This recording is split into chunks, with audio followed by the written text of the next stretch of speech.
Choice to change the world. I love that song. I love hearing you all sing that song. And what I know for sure is that the biggest choices begin and end with you, your internal big questions. Who do I want to be in the world? Quincy Jones had, I would not even say an important role, I would say the role in my acting career. Quincy Jones discovered me.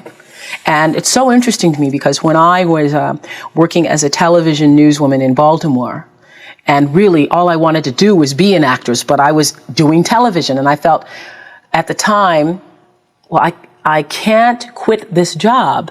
I think in order to actually do the stuff, yes, money is important. But I also think the thing that I hold the dearest, and the reason why the noise about running for president moved me so humbly and deeply, is because it means that you have somewhere in the work. Media mogul, philanthropist, and just a all-around cultural icon. She's touched millions of people through her authenticity, her compassion, and even like just the unwavering commitment to empowering the lives that we live today, right? So join us as I introduce you to the rules of success from the Oprah.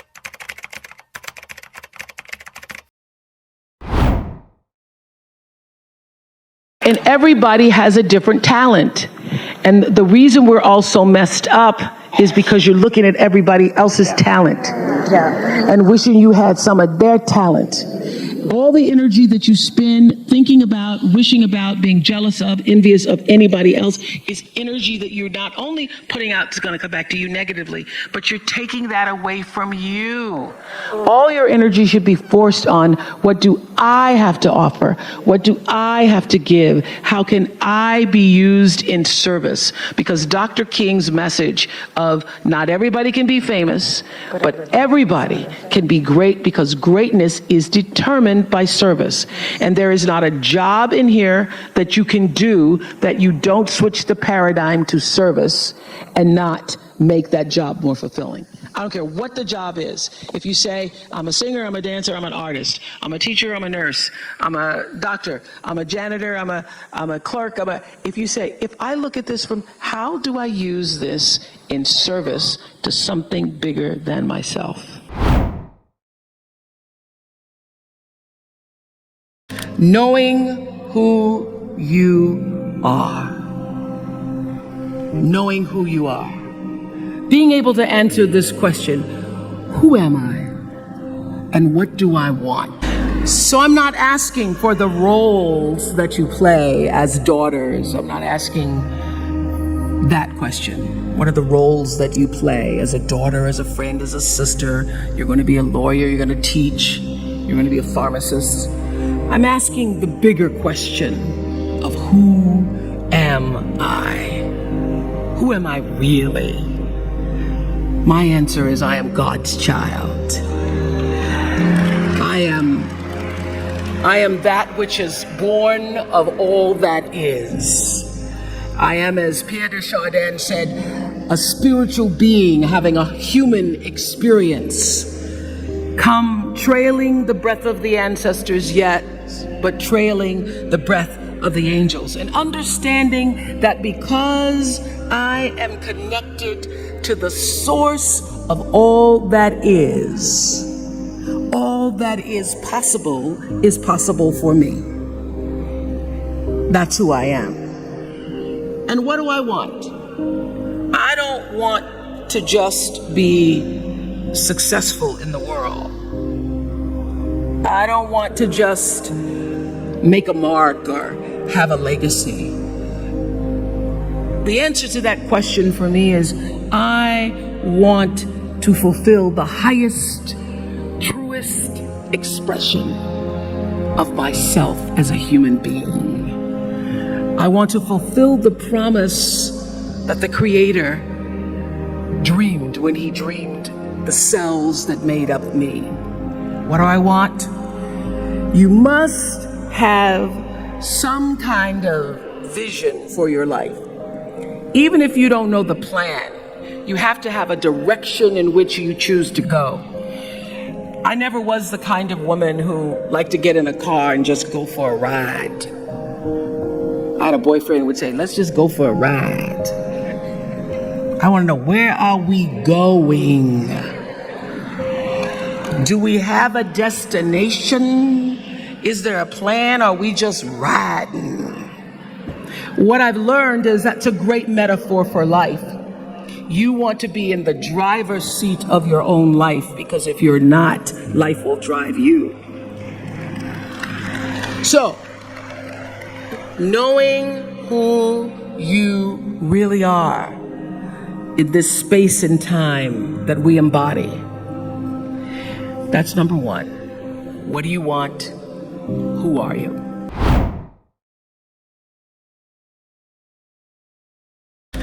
Always do the right thing. Always.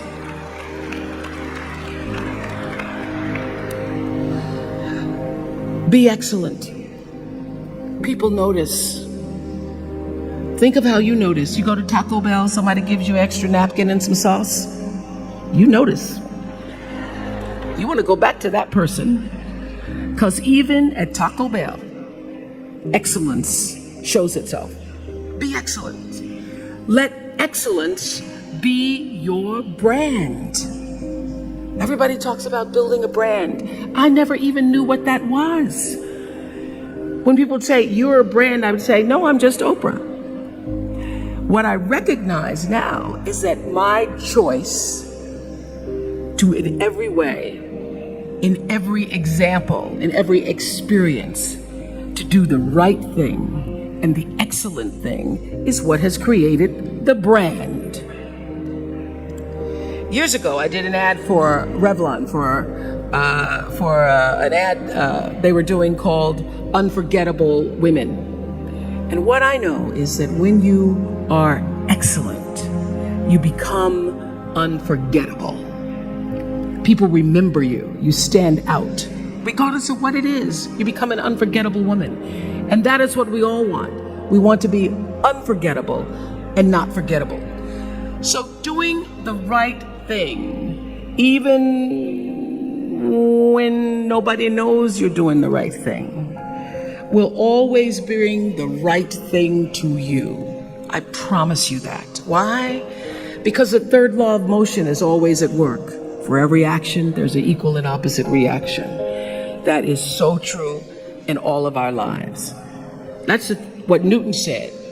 Celia in The Color Purple said it. Everything you even try to do to me, already done to you.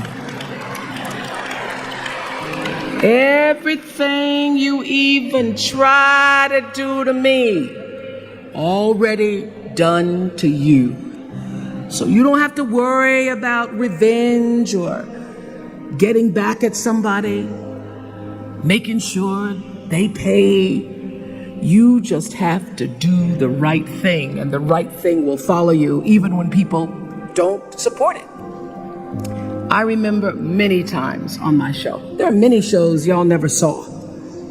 And the reason you didn't see them is because I got the last vote.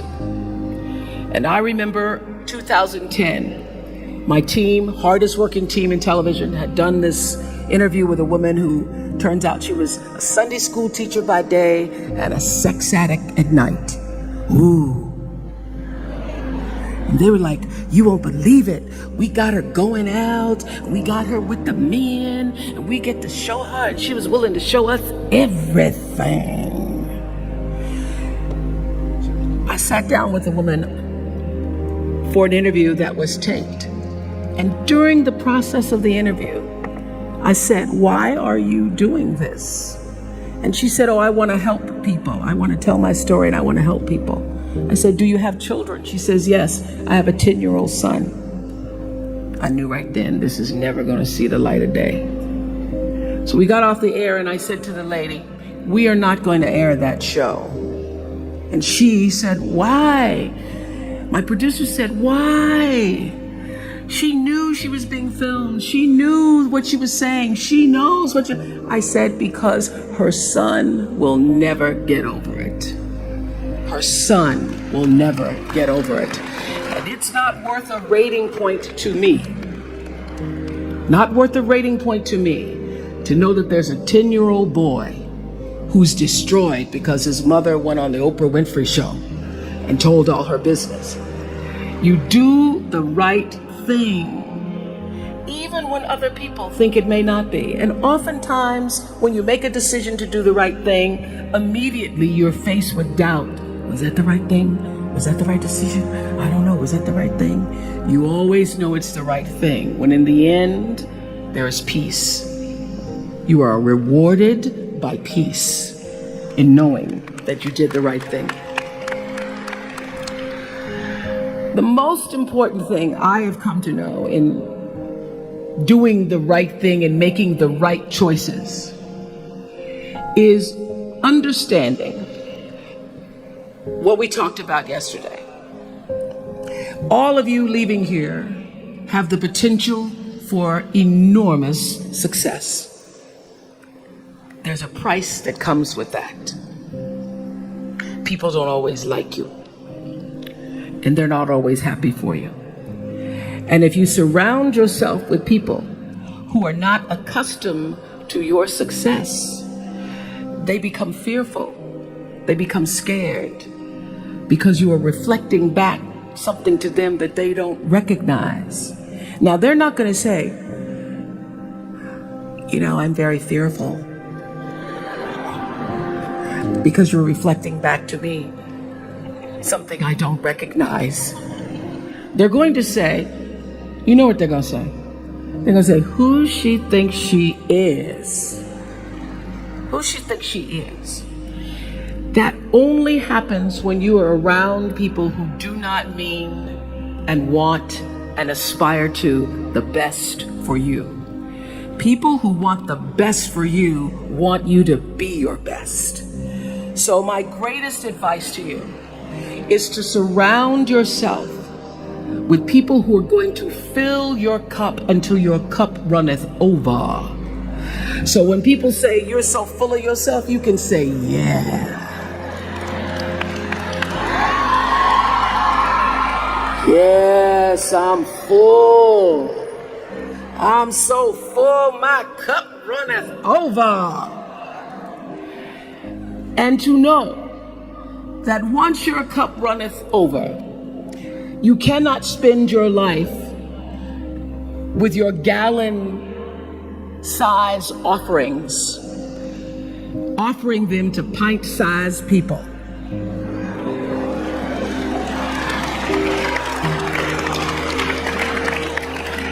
You have got to surround yourself with gallon-sized people who can hang in the same company with you, so that you're not offering your gallons to those little pints out there. Choice to change the world. I love that song. I love hearing you all sing that song. And what I know for sure is that the biggest choices begin and end with you, your internal big questions. Who do I want to be in the world? My relationship to source energy, to all that is God. I'm not talking about what you believe in God. I'm talking about your experience of that which is all life, which is divine and universal. I'm talking about the big deal. Being connected and aligned with that. When you are tuned in and charged into that, whenever you feel empty, you go inside yourself and you connect to the source, and you know that all things are possible. To know that, and to choose to do the right thing in service and significance, I promise you, you will create a vessel of service for yourself first, because you have to honor yourself first. You have to give to yourself first, otherwise you have nothing to give away. You will create a vessel for yourself, for your family, your community, and the world. And those three things will not only lead you to a blessed life. I stand as a witness. My life is so blessed, I can't even take it in sometimes. It will lead you not just to a gifted life and a rewarding life that fills you up, but a sweet life. That's what you want. You want the sweetness. You want it to be so sweet, so that even when the storms come, and they will, you'll know, this too shall pass. This too shall pass. The storm is passing over, and you shall not be moved, because you know who you are. When you can do that, grace will follow you. Grace and glory. And when they see you coming, it ought to make them proud. They say it's the click of your heels. It's the bend of your hand. It's the palm of your hand. It's the need for your care. Because you a woman. You a Spelman woman. I think in order to actually do the stuff, money is important. But I also think the thing that I hold the dearest, and the reason why the noise about running for president moved me so humbly and deeply, is because it means that you have somewhere in the work gained the people's trust. Yes, you have. And there is nothing more important to me than having the trust of the people and the audience. And I mean, I recognize that it is the audience who came every day and watched, from all over the world that actually, yes, that helped me to be who I am. So I think the renown, the standing. The standing, the ability to be trusted and to say something, but also listen, don't play the billionaire thing small. Don't play the be small. Yeah. It's a very big deal, because it allows you to actually do the work. So instead of saying, gee, I would like to help so many people, or you should go out and help so many people, you can actually use that for yourself. And I am now at this stage of my career thinking about how to do that more poignantly and fruitfully. I'm now looking for ways that I can do that to create a level of sustainability within our communities that will go long beyond, my lifetime. Quincy Jones had, I would not even say an important role, I would say the role in my acting career. Quincy Jones discovered me. And it's so interesting to me because when I was working as a television newswoman in Baltimore, and really all I wanted to do was be an actress, but I was doing television, and I felt at the time, well, I can't quit this job because this is what everybody else wants to do. And if I quit this job, what am I going to do? And I was going to a speech coach at the time that the station had sent me to. The broadcasting school, they sent everybody to the same woman. And I was telling her, I really don't want to do this. What I really want to do is act. And she says, my dear, you don't want to act, because if you wanted to act, you'd be doing it. What you want to be, my dear, is a star. Because if you wanted to act, you'd be waiting tables in New York. And I thought, now why am I going to wait tables if I'm already working in TV? So I said, well, what I think is going to happen is I will be discovered, because I want it so badly. Somebody's going to have to discover me. And she said, you just dream. You dream, you're a dreamer. So when it happened, I called her up. I said, you will not believe this. I got discovered. And it really was a discovery. It's like one of those Lana Turner stories, only it wasn't a drugstore. He was in his hotel room, saw me on TV. It was unbelievable. So the interesting thing about that is that I truly believe that thoughts are the greatest vehicle to change power and success in the world. Everything begins with thoughts. I mean, the chairs that we're sitting in, the room that we're in, all started because somebody thought it. So I thought up The Color Purple for myself. I know this is going to sound strange to you. I read the book. I got so many copies of that book. I passed the book around to everybody I knew. If I was on the bus, I'd pass it out to people. And When I heard that there was going to be a movie, I started talking it up for myself.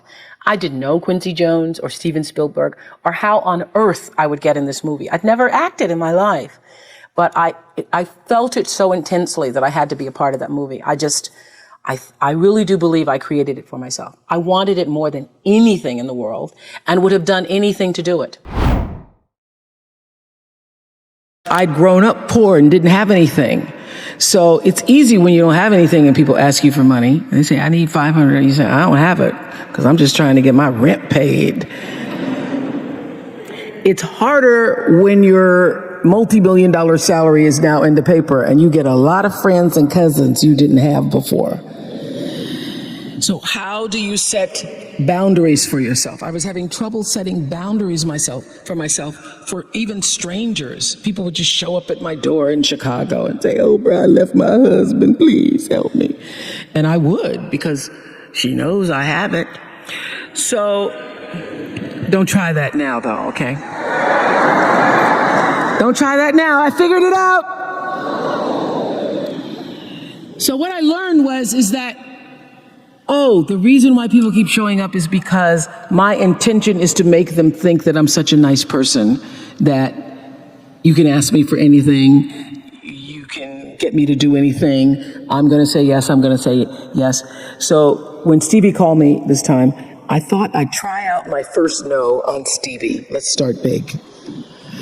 He wanted me to donate some money to a charity, and I didn't want to donate to the charity because I have my own charities and I care about a lot of people, but the problem is when you have money, everybody thinks you just want to give to everything. So every letter I ever get starts with, we know you love the children. Yes, I do love the children, but somebody else is going to have to help the children. So I said to Stevie, no. And as a person who has that disease to please, I was waiting for him then to say, I will never speak to you again. I will never call you. I will never sing a song for you. And he didn't. He just said, okay. Okay? Okay, it's okay? He said, okay, check you later. And what I learned from that is, many times you will have angst and worry about things and put yourself in a state, like someone said this morning because their phone went off, they were mortified over a phone, I said, really? You will put yourself in a state when the other person really isn't even thinking about you. So learning that I could specifically determine for myself what the boundaries were for me, what I wanted to do, give my money, give my time, give of my service to who I wanted to give it to when I did, that I get to make that decision. And just because you get 100 requests a week doesn't mean you have to try to fulfill all of that. Just because you have all of these demands on your time and on you doesn't mean that you have to say yes. You get to decide because you're the master of your fate. The captain of your soul, as William Ernest Henley said in Invictus. And understanding that really changed the meaning of my life in that I was no longer driven by what other people wanted me to do, but took charge of my own destiny, making choices based upon what do I feel is the next right move for me. All this to say today, we'll see you guys in the next video. And I hope that you liked this video. Be sure to implement these rules to your everyday success because it's on the way. Don't forget to hit that like button and share this with your friends. Also, I will link the books that are created by this author down below. Check out the description. Don't forget to subscribe and also comment below whatever you think your favorite rule to success is. We'll see.